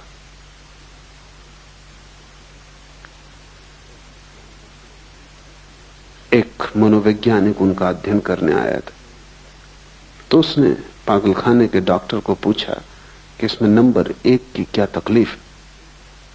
उसने कहा, ये नंबर 1 एक रस्सी में लगी हुई गांठ को खोलने का उपाय कर रहा था और खोल नहीं पाया, उसी में पागल हुआ। और ये दूसरा क्या कर रहा था, कि ये भी वही गांठ खोल रहा था रस्सी में लगी, और खोलने में सफल हो गया और इसीलिए पागल हुआ। वो मनोवैज्ञानिक थोड़ा हैरान हुआ। उसने कहा, ये तीसरे सज्जन? उसने कहा, ये वो सज्जन है जिनने गांठ लगाई थी।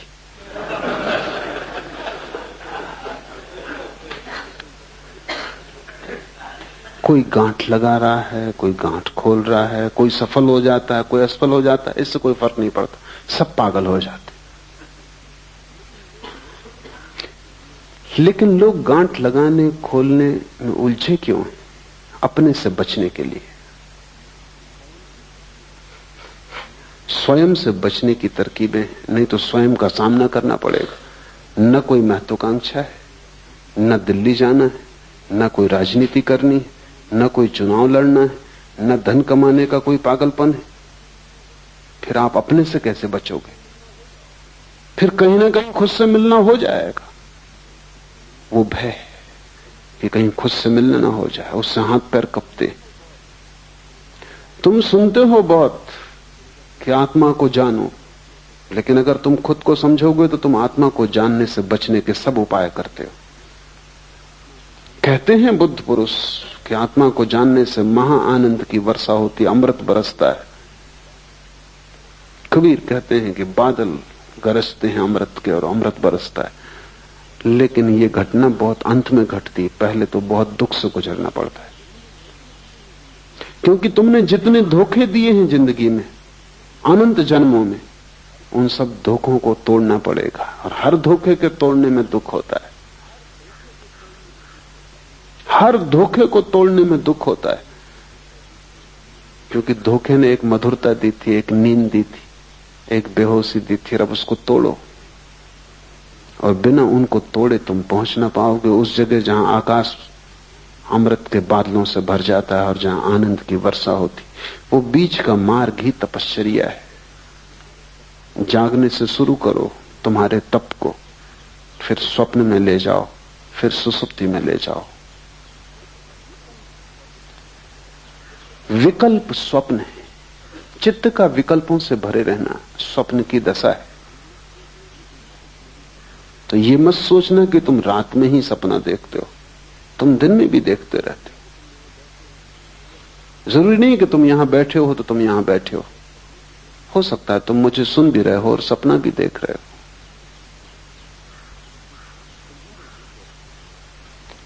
तुम्हारे भीतर 24 घंटे एक अंतर्धारा सपने की चलती रहती। जागने में भी भीतर तो एक सपना तुम्हें घेरे ही रहता है, कुछ ना कुछ चलता ही रहता है। कभी भी आंख बंद करो और तुम पाओगे कि भीतर कुछ चल रहा है। यह हालत ऐसी है जैसे दिन में, रात में तो आकाश में तारे दिखाई पड़ते हैं, दिन में दिखाई नहीं पड़ते क्योंकि सूरज के प्रकाश में ढक जाते। इससे तुम ये मत समझना कि खो जाते, वो अपनी जगह है, खोएंगे कहां, जाएंगे कहां। तुम किसी गहरे कुएं में चले जाना और गहरे कुएं में से खड़े होकर दिन में देखना तो तुम्हें तारे आकाश में दिन में भी दिखाई पड़ जाएंगे, क्योंकि तारों को देखने के लिए अंधेरा चाहिए। सूरज की रोशनी की वजह से तारे दिखाई नहीं पड़ते। यही हालत स्वप्न की है। रात में ही सपने दिखाई पड़ते हैं ऐसा नहीं है, लेकिन रात का अंधकार चाहिए, आंख बंद हो तो दिखाई पड़ते। दिन में आंखें खुली हैं, 25 और काम करने जरूरी हैं। सपने तो भीतर बने रहते हैं, दिखाई नहीं पड़ते। दिन में भी तुम अगर आराम कुर्सी पर आंख बंद करके बैठ जाओ, तत्क्षण दिवा स्वप्न शुरू हो जाएगा। वो चल ही रहा था, वो भीतर चलता ही रहता है, उसका एक अंतर सूत्र है। इस अंतर सूत्र को तोड़ना बहुत जरूरी, क्योंकि दिन में तुम तोड़ सको तो रात में तोड़ पाओगे, दिन में ही ना तोड़ सके तो रात में कैसे तोड़ोगे। सभी मंत्रों का उपयोग इस अंतर सूत्र को तोड़ने के लिए किया जाता है। जैसे कि कोई एक आदमी को मंत्र दे दिया उसके गुरु ने कि तू काम कर, बाजार जा, सामान बेच, खरीद, लेकिन भीतर राम राम राम की अंतर्ध्वनि चलने दे। ये क्या है? अगर तुम काम करते वक्त भीतर राम की अंतर्ध्वनि चलने दो तो वो जो शक्ति स्वप्न बनती थी, स्वप्न की धारा बनती थी, वो राम की धारा बन जाएगी।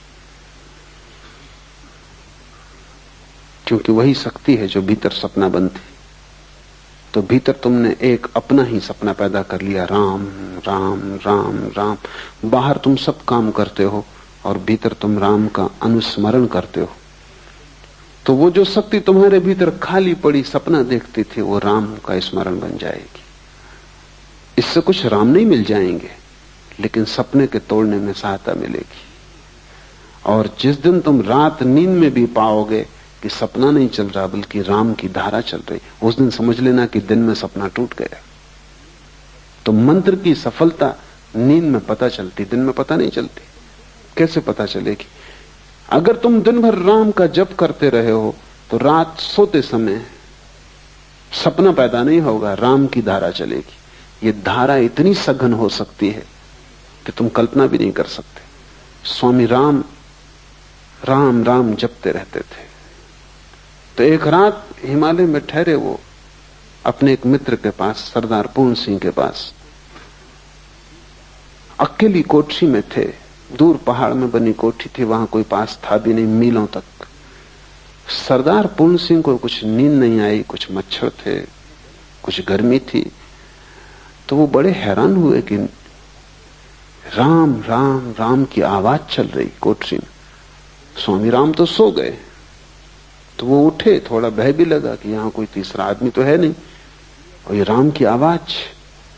तो दिया लेके सब तरफ देखा है, बाहर कोई भी नहीं है। कमरे में फिर आए तो और हैरानी हुई कि बाहर आवाज कम सुनाई पड़ती, कमरे में ज्यादा सुनाई पड़ती। और जैसे राम की खाट के पास पहुंचे तो आवाज और ज्यादा सुनाई पड़ने लगी। तो उन्होंने दिए से राम को देखा कि कहीं वो जाग के राम का स्मरण तो नहीं कर रहे हैं। तो वो तो गहरी नींद में सो रहे हैं, गर्राटा आ रहा।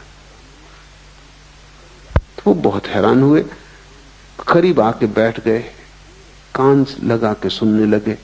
पूरे शरीर के रोए रोए से राम की आवाज आ रही।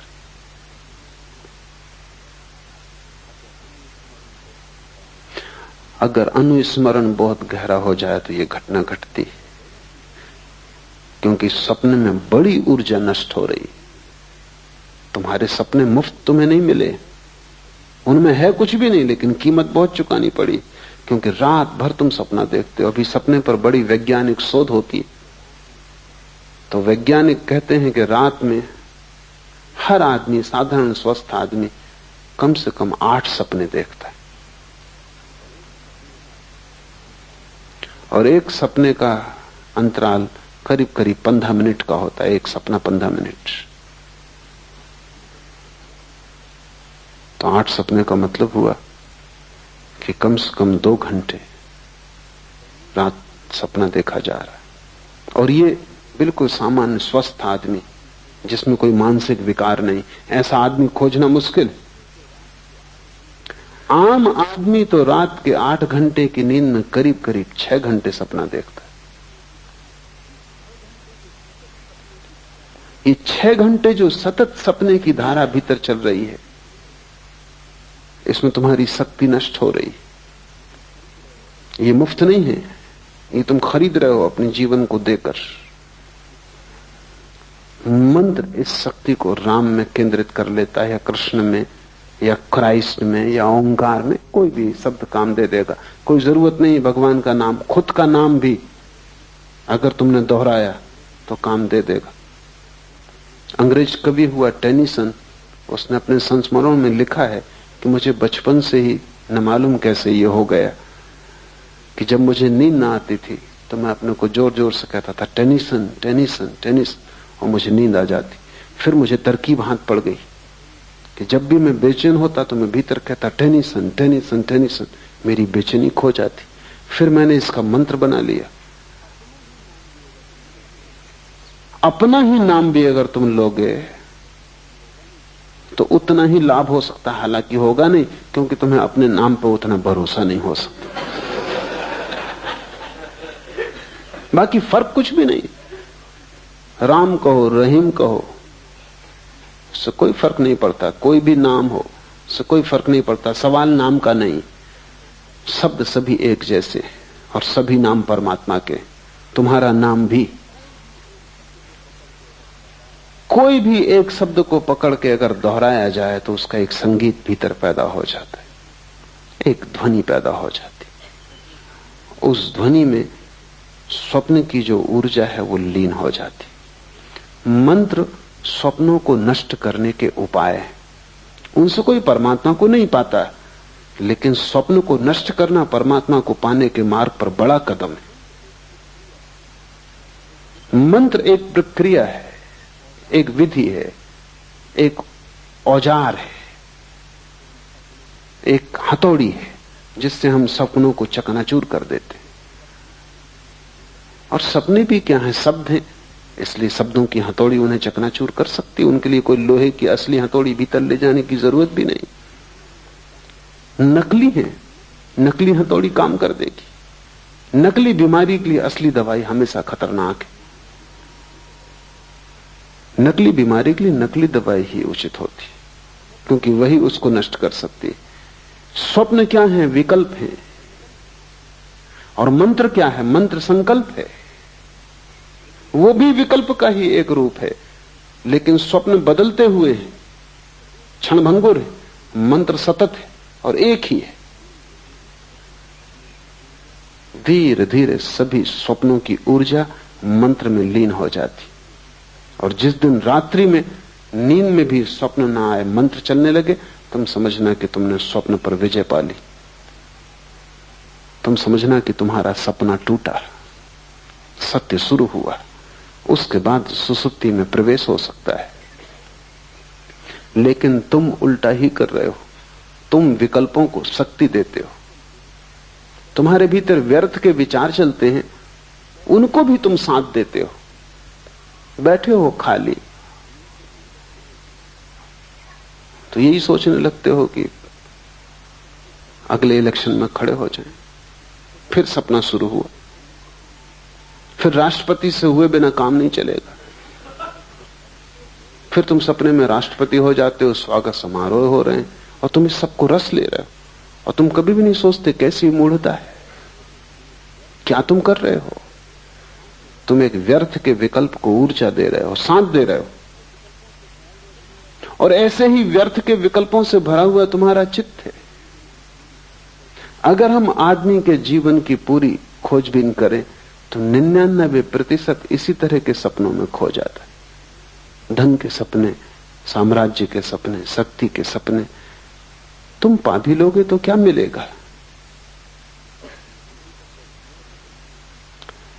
अमेरिका का एक बहुत प्रसिद्ध प्रेसिडेंट हुआ, काल्विन कूलिच। बड़ा शांत आदमी था, भूल से ही वो राष्ट्रपति हो गया, क्योंकि उतने शांत आदमी उतनी अशांत जगहों तक पहुंच नहीं सकते।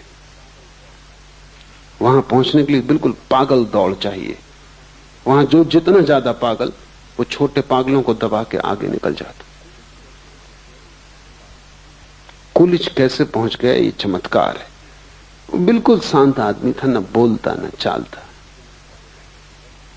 कहते हैं किसी किसी दिन ऐसा हो जाता कि 10-5 शब्दों से ज्यादा ना बोलता।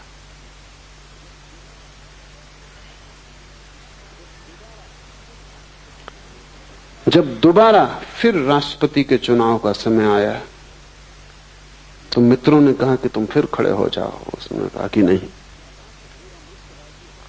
तो उन्होंने कहा कि क्या बात है, पूरा मुल्क राजी है तुम्हें फिर से राष्ट्रपति बनाने को। उसने कहा अब नहीं, एक बार भूल हो गई काफी। पहुंच के कुछ भी न पाया। अब 5 साल और खराब मैं न करूंगा। और फिर राष्ट्रपति के आगे बढ़ती का कोई उपाय भी नहीं है। जो रह चुके, अब उसके आगे जाने की कोई जगह भी नहीं है। जगह होती आगे तो शायद सपना बना रहता। इसलिए तुम्हें पता नहीं, जो लोग सफल हो जाते हैं सपनों में, उनसे ज्यादा असफल आदमी खोजना मुश्किल है। क्योंकि सफलता के आखिरी कगार पर उन्हें पता चलता है जिसके लिए दौड़े, भागे, पा लिया, यहां कुछ भी नहीं है। यद्यपि अपनी मूढ़ता छिपाने को वो पीछे जो लोग अभी भी दौड़ रहे हैं उनकी तरफ देख कर मुस्कुराते रहते हैं, हाथ हिलाते रहते हैं, विजय का प्रतीक बताते रहते हैं। वो हार गए और विजय का प्रतीक बताते रहते हैं जो पीछे ना समझ अभी और दौड़ रहे हैं। अगर दुनिया के सभी सफल लोग ईमानदारी से कह दें कि उनकी सफलता से उन्हें कुछ भी ना मिला है, तो बहुत से व्यर्थ सपनों की दौड़ बंद हो जाए। लेकिन ये उनके अहंकार के विपरीत है कि वो कहें उन्हें कुछ भी नहीं मिला। पीछे तो वो यही बताते रहते हैं कि उन्होंने परम आनंद पा लिया है। वो जिसकी पूंछ कट गई हो, वो दूसरों की पूंछ कटवाने का इंतजाम करता रहता। अन्यथा पूंछ कटा अकेला होगा तो बड़ी गिलानी होगी, सबकी कट जाए।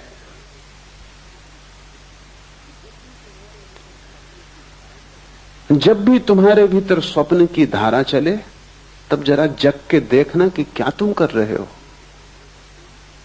बच्चे शेक्सपियरियों की कहानियां पढ़ते हैं, वो सब कहानियां तुम्हारे संबंध में। मन शेक्सपियर है, और जब तक तुम स्वप्न देखते हो तब तक तुम शेक्सपियर रहोगे। शेक्सपियर का मतलब है व्यर्थ के सपने देख रहा है और उन सपनों को सच मान रहा है। भगवान न करे कि वो सपने सच हो जाएं, क्योंकि उनको सच करने में बड़ी शक्ति लगानी पड़ेगी, और जब वे सच हो जाएंगे तब तुम पाओगे उनसे कुछ भी न पाया। हाथ राख लगती है सदा। इस संसार की सभी सफलताएं राख में बदल जाती। लेकिन जब तक राख हाथ में आती तब तक जीवन हाथ से निकल चुका होता है, लौटने का उपाय नहीं होता।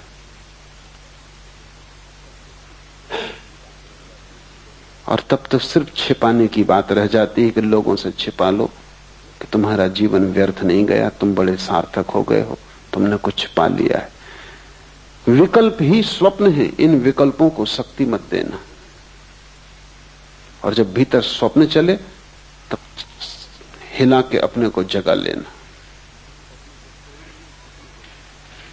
और स्वप्न को तोड़ देना जितने जल्दी हो सके।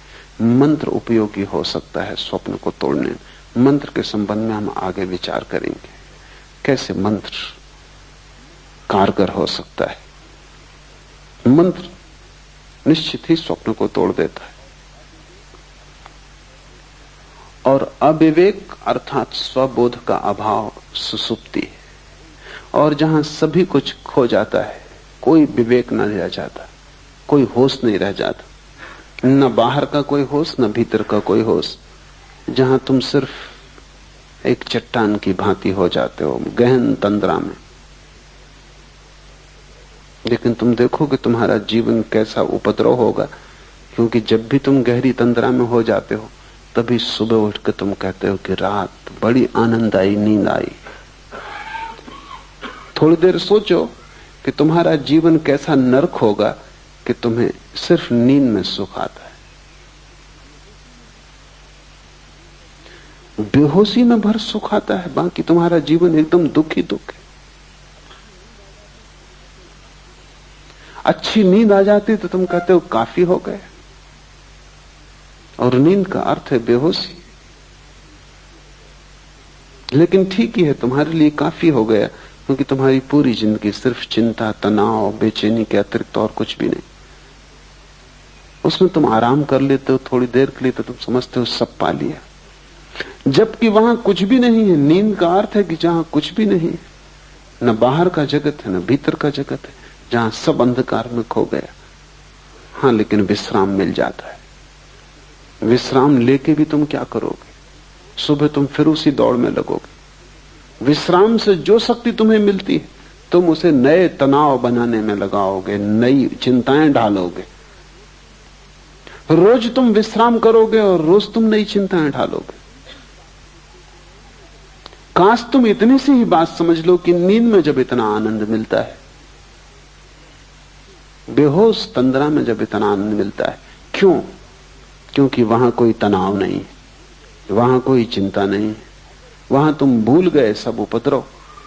अगर बेहोशी में भी उपद्रव भूल के इतना आनंद मिलता है तो तुम सोचो, जिस दिन उपद्रव खो जाएंगे और तुम होश में रहोगे, उस दिन कैसा आनंद तुम्हें उपलब्ध हो सकेगा। उसे हमने मोक्ष कहा है, वो निर्वाण है, वो ब्रह्मानंद है।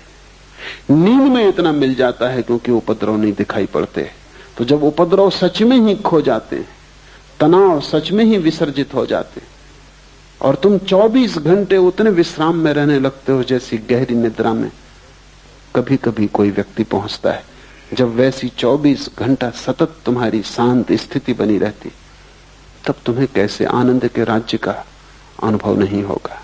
उसे थोड़ा सोचो, क्योंकि समाधि सुसुप्ति जैसी है, सिर्फ एक फर्क है उसमें कि वहां होश है। तुरीयावस्था सुसुप्ति जैसी है, सिर्फ एक फर्क है कि वहां प्रकाश है और सुसुप्ति में अंधकार है। समझो कि तुम्हें एक स्ट्रेचर पर बेहोश अवस्था में इस बगीचे में लाया जाए, सूरज की किरणें तुम्हें छुएंगी, क्योंकि सूरज की किरणें बेहोश नहीं, बेहोश तुम हो। हवाओं के झोंके तुम्हारे ऊपर से गुजरेंगे, हल्की थपकियां देंगे, क्योंकि वे बेहोश नहीं, बेहोश तुम हो। फूल की पखरियों से गंध तुम्हारे नासापुटों तक आएगी, क्योंकि फूल बेहोश नहीं, बेहोश तुम हो। सुबह की पड़ी हुई ओस की ताजगी तुम्हें छुएगी, क्योंकि ओस बेहोश नहीं है, बेहोश तुम हो। सब घटित होगा, लेकिन तुम्हें कुछ भी पता नहीं। 2 घंटे बाद जब तुम होश में आओगे, तुम कहोगे बड़ा विश्राम था। इस विश्राम में उस ओस का भी दान होगा, फूल की गंध का भी, सूरज की किरण का भी, हवा के झोंकों का भी, लेकिन उनका तुम्हें कुछ भी पता नहीं। तुम बेहोश थे तब भी तुम लौट के होश में आके कहते हो बड़ा सुख आया। थोड़ी देर कल्पना करो कि तुम होश से बैठे हो, फूल की गंध बरस रही, सूरज की किरणें बरस रही, होश ने सब ताजा कर दिया है, सब नया कर दिया है। हवाओं के झोंके वृक्षों में गीत पैदा करते हैं, तुम होश से भरे बैठे हो, तब तुम्हारे आनंद। सुसुप्ति में तुम वहीं पहुंचते हो जहां बुद्ध और महावीर और शिव जागृत अवस्था में पहुंचते हैं। नींद में भी तुम सुबह थोड़ी सी खबर लाते हो कि बड़ा सुख था, हालांकि तुम साफ नहीं कर सकते कि कैसा सुख था। तुम कुछ बता नहीं सकते, कुछ व्याख्या नहीं कर सकते, कुछ स्वाद की खबर नहीं दे सकते।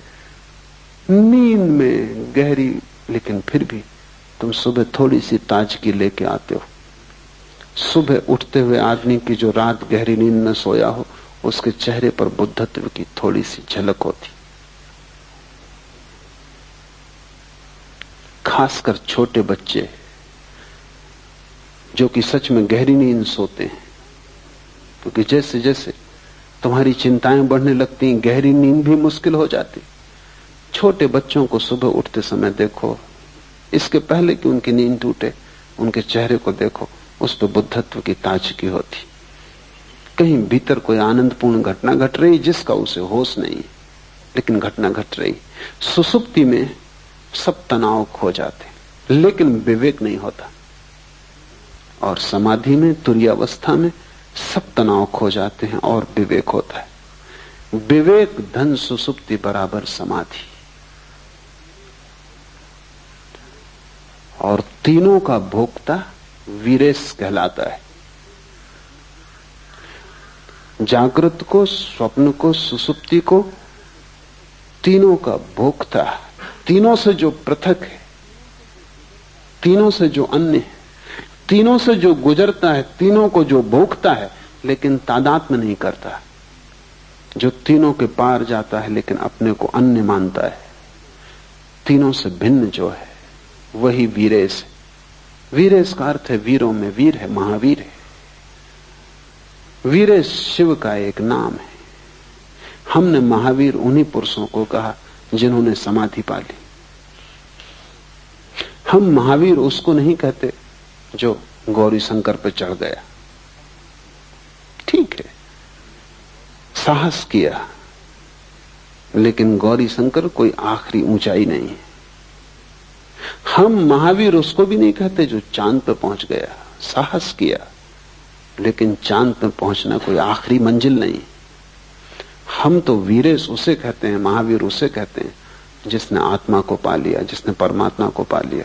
क्योंकि परमात्मा से और ऊंचा गौरी शंकर कहां, और परमात्मा से और आगे मंजिल कहां। जिसने आखिरी पा लिया, हम उसी को महावीर कहते हैं। उससे कम पर हम राजी नहीं है, क्योंकि चांद पे पहुंच के क्या होगा। चांद पे पहुंच के सिर्फ और आगे पहुंचने के रास्ते खुलते हैं। अब मंगल पे पहुंचना होगा। मंगल पे पहुंच के क्या होगा, अनंत विस्तार है। हम महावीर उसे कहते हैं जो वहां पहुंच गया जिसके आगे अब पहुंचने को कोई जगह न बची। और क्यों कहते हैं महावीर उसे? क्योंकि उससे बड़ा कोई दुस्साहस नहीं। स्वयं को पा लेने से बड़ा कोई दुस्साहस नहीं, उससे बड़ी कोई साहसिक अभियान नहीं है। क्योंकि उसके मार्ग पर जितनी कठिनाइयां हैं उतनी कठिनाइयां किसी मार्ग पर नहीं। उस तक पहुंचने में जितनी तपश्चर्या से तुम्हें गुजरना पड़ेगा और कहीं पहुंचने में वैसी तपश्चर्या से नहीं गुजरना पड़ता। स्वयं की यात्रा सबसे दुर्भर यात्रा है।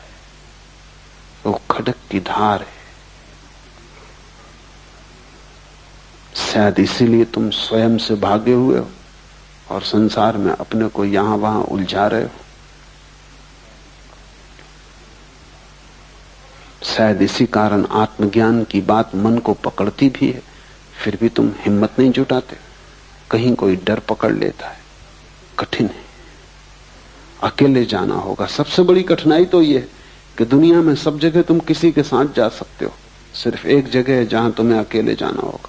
वहां पत्नी साथ ना होगी, भाई साथ ना होगा, मित्र साथ ना होगा, गुरु तक भी वहां साथ नहीं हो सकता, सिर्फ इशारा कर सकता है। बुद्ध ने कहा है, बुद्ध इशारा करते, जाना तुम्हें होगा।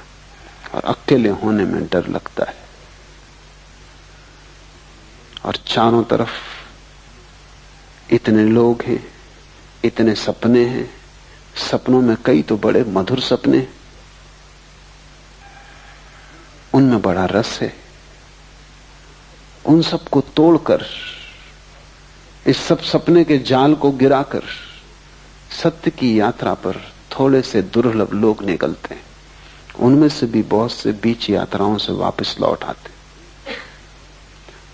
लाखों में एक उस यात्रा पर जाता है, क्योंकि बड़ी कठिन है, और लाखों जाते हैं, उनमें से कोई एक पहुंच पाता है। इसलिए हमने उस अवस्था को वीरेश कहा है। 3 के पार जो चौथा तुम्हारे भीतर छिपा है, वही गौरी शंकर है। वहीं पहुंचना है। और पहुंचने का रास्ता यह है कि तुम जागने में और जागो।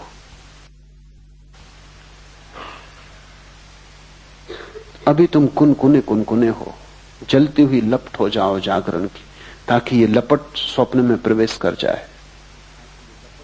स्वप्न में भी जागो ताकि स्वप्न टूट जाएं। स्वप्न में इतने जागो कि जागने की एक किरण सुसुप्ति में भी पहुंच जाए। बस जिस दिन तुम सुसुप्ति में दिया लेके पहुंच गए, तुमने वीरेश होने का द्वार खोल लिया। तुमने मंदिर पर पहली दस्तक दी।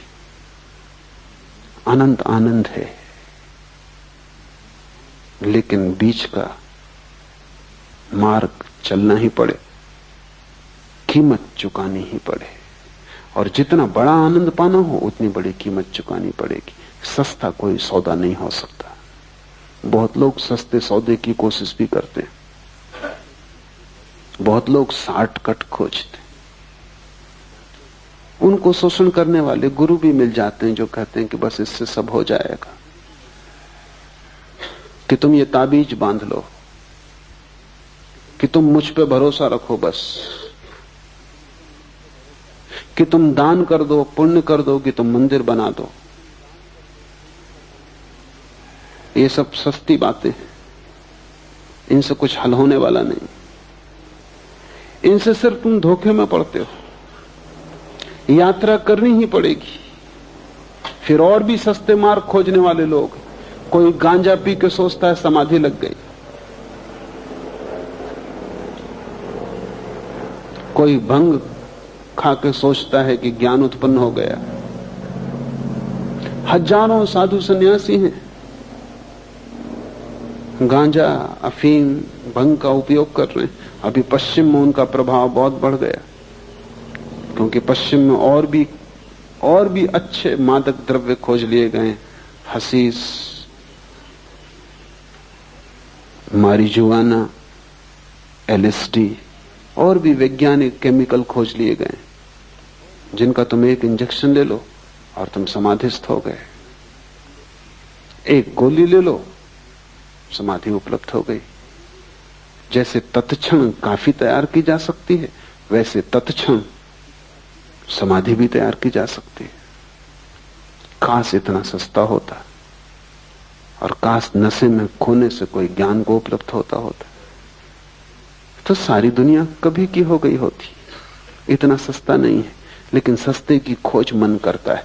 मन चाहता है किसी तरह बीच का रास्ता कट जाए, और हम जहां हैं वहां से हम सीधे मोक्ष में प्रवेश कर जाएं। बीच का रास्ता नहीं कट सकता, क्योंकि इस रास्ते से गुजरने में ही तुम्हारा मोक्ष आएगा।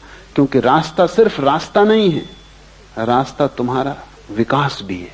यही तकलीफ है। बाहर तो हो सकता है लंदन से हवाई जहाज उठता है, सीधा बंबई उतर जाए, बीच का रास्ता काट दिया। लेकिन लंदन से जो आदमी बैठा, वो बंबई में वही आदमी उतरेगा जो लंदन से बैठा था। कोई दूसरा आदमी नहीं उतर सकता, उसमें कोई विकास नहीं हुआ। ये यात्रा बाहर की है, लेकिन तुम जहां हो यहां से मोक्ष में उतरने का कोई हवाई यात्रा नहीं हो सकती। और जो भी कहते हैं हो सकती, वो धोखा देते। क्योंकि ये यात्रा एक बिंदु से दूसरे बिंदु की यात्रा नहीं है, एक जीवन स्थिति से दूसरे जीवन स्थिति में प्रवेश है। बीच के मार्ग से गुजरना ही होगा, क्योंकि उस गुजरने में ही तुम निखरोगे, जलोगे, बदलोगे। उस गुजरने की पीड़ा से ही तुम्हारा विकास होगा। वो पीड़ा अनिवार्य है, उस पीड़ा से गुजरे बिना कोई वहां नहीं पहुंच सकता। और तुमने अगर कोई संक्षिप्त रास्ता खोजा तो तुम सिर्फ अपने को धोखा दे रहे हो। पश्चिम में संक्षिप्त की बड़ी तलाश है, इसलिए महेश योगी जैसे व्यक्तियों का बड़ा प्रभाव है। उस प्रभाव का कुल कारण इतना कि वो कहते हैं कि हम जो कह रहे हैं ये जेट स्पीड है। हम जो कह रहे हैं ये छोटा सा जो मंत्र है, रोज 15 मिनट कर लेने से तुम सीधे पहुंच जाओगे। कुछ और करने की जरूरत नहीं। न तुम्हारे आचरण को बदलने की जरूरत है, न तुम्हारे जीवन को बदलने की जरूरत है, न तुम्हें कुछ खोना है बाहर की दुनिया में। कुछ करना नहीं है, बस तुम्हें बैठ के 15 मिनट विश्राम करके ये मंत्र का जाप कर लेना। बस ये मंत्र सब कुछ है। मंत्र कीमती चीज है पर सब कुछ नहीं। और मंत्र से सपने काटे जा सकते हैं, सत्य नहीं मिलता। सपना काटना सत्य के मिलने के मार्ग पर एक हिस्सा है। लेकिन मंत्र कोई दोहरा के कोई समझता हो कि सब हो गया, कि कोई माला फेर के समझता हो कि सब हो गया, तो वो बचकाना है। वो भी योग्य भी नहीं है, समझ के भी योग्य नहीं, पहुंचने की तो बात दूर है। दूभर है मार्ग, उस दूभर से गुजरना होगा। और इसलिए ये सूत्र कहता है उद्यम चाहिए, इतनी महान प्रयत्न करने की आकांक्षा चाहिए, अभीप्सा चाहिए कि तुम अपने को पूरा दांव पर लगा दो। मोक्ष खरीदा जा सकता है, लेकिन तुम अपने को पूरा दांव पर लगा दो तो ही, इससे कम में नहीं चलेगा। कुछ और तुमने दिया वो देना नहीं है, वो कीमत नहीं चुकाई तुमने। अपने को पूरा दे डालोगे तो ही कीमत चुकती है और उपलब्धि होती है। आज इतना ही।